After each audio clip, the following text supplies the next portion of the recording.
So this spring for my clinical rotation, I'm with FC Cincinnati. I started out with the academy teams. I was with the U19 and the U13 and 14 teams. Now, as my preceptor was promoted, I am working with the MLS Next Pro team, which is like their second team, a level below the professional team that you see play on Saturdays or on the weekends, or if they're games during the day. The athletes that I am working with right now will most likely be signed to a professional contract with FC Cincinnati or possibly with another team, or they are getting full ride scholarships to Division I schools. Along with working with the athletes, I have been put in charge of one admin duty, which is organizing the stretcher crew. So that was putting all the volunteers together that my preceptor found, reaching out to them, letting them know what their role would be as part of the stretcher crew for our home games, and like what time, where to be, things like that. So if you have time to volunteer, we could really use the help.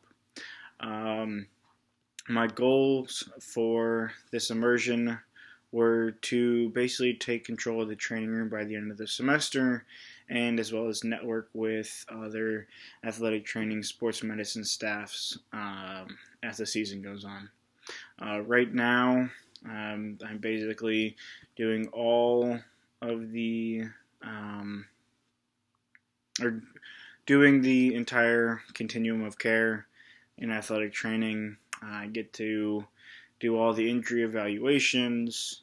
From there, create the rehab plans, do all of the documentation, and then create home exercise plans for the athletes as well.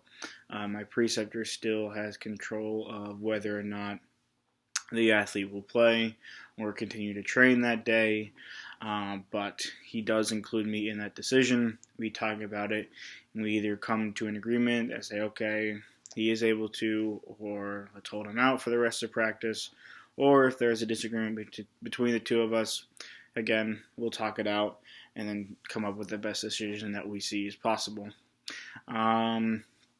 Along with lines of networking with other staffs, we have just started our preseason. So last week we played against Rio Grande for our first preseason match, NAIA school. Tomorrow we're playing against the University of Louisville for our second preseason match. We have two more, and then we'll get into our regular season where we'll play against other MLS teams. Right now, I'm only able to do the home games because the club doesn't have enough money in the budget to send a student with the team. So once our regular season starts and we start having some more home games, that is more of the time when I'll be able to do all my networking. So I guess for the remainder of the semester, I'm just going to be continuing on meeting my goals. At the end, I have a much better understanding of whether or not I met my goals. Staying at one place is going to be really helpful. I'm not having to switch 8 weeks in and try to become comfortable in another situation. Keeping myself at one place for 16 weeks will just allow me to continue to build the relationships I have with the athletes, with our sports medicine team, and as well as just me, just again, being comfortable in the training room and with my duties. So then I guess, the next one doesn't really pertain. What my next rotation would be. I guess the three things that I have learned so far in my immersion have been, one, to do a first rib joint mobilization.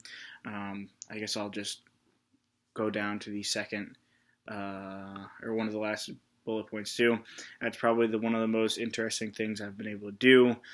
Just being able to feel the amount of movement that I can get when just doing a first rib joint mob, and then how much better the athlete has felt after doing that joint mob Athlete came in yesterday with a little bit of neck stiffness, so I did a little bit of massage and some release on his neck, mostly upper traps, and then did that first rib joint mob, just really get a little bit more muscle, or a little bit more movement in that neck range of motion and a little bit of the shoulder range of motion as well. That's probably been the most interesting thing I've done. Another thing I've learned so far in this semester is how to more effectively create a rehab plan that is better suited for this level of athlete. I'm very used to doing a lot of things on the table, so getting the athlete up off the table as soon as possible, making sure that rehabs last about as long as a normal training session would be. So instead of just doing a 20-minute rehab session before and after training, I'll work with the athlete during training session, whether that's in the training room or out on the field doing sideline rehab. But just knowing that this is a high-level athlete and they need to be moving at all times. Basically, they do not do very well with just sitting and doing a bunch of static things. They need to be more dynamic. They need to be much more sport-based, soccer-based, functional movement-based, because that's the quickest way they'll be able to get back onto the field. The last thing I've learned so far in my immersion is how to communicate with an athlete who doesn't speak English as his first language. One of my first patients that I've worked with, he is actually a Haitian refugee who speaks primarily French. Does speak a little bit of English, so at the very beginning of me working with him, it was very hard for the two of us to communicate. I wasn't always understanding what he was saying. He was not always understanding what I was saying. So I had to learn different strategies of communication. So that's much more me being hands-on, passively putting him through the movements that I wanted him to create, a lot of hand gestures. There's anything that I wasn't using my words to relay the information, but more of just me actively doing things that allowed him to understand what I was trying to say. So my favorite part of my experience so far has just been it's really been me standing outside on our training pitch before the session starts. At that point, all of the practice setup has been done. All of the pre-training treatments have concluded. I've done all that I can for them before training.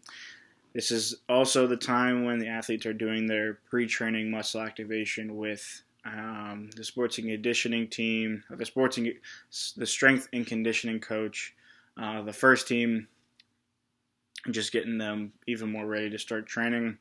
And I'm just standing there on the field, taking in everything that's going around me. And I've said to myself multiple times that this is the spot that I want to be. The first team, the pro team, is already out there training.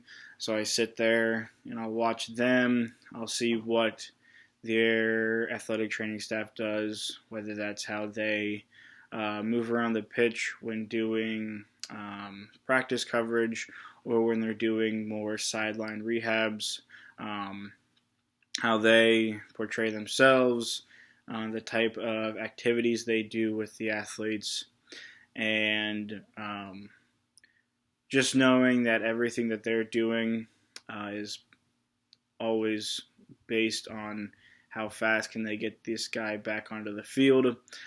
Everybody's doing their part to make sure that these athletes are ready to play or getting them back to play. Everybody knows that. Everybody is respected in their jobs. I haven't come across a situation where an athlete has been disrespectful with a staff member, because they know that as much as their job is to play and win, it is our job that we put that athlete in the best position possible, and they know that. And so it's much more working together than working for both ways.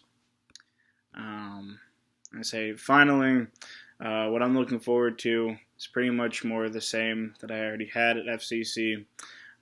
Each day, getting more and more confidence, and again with that confidence that I've been gaining, I've been feeling more and more comfortable and ready to be out on my own, take control of a setting, and just know that I will be able to do the best job that I can.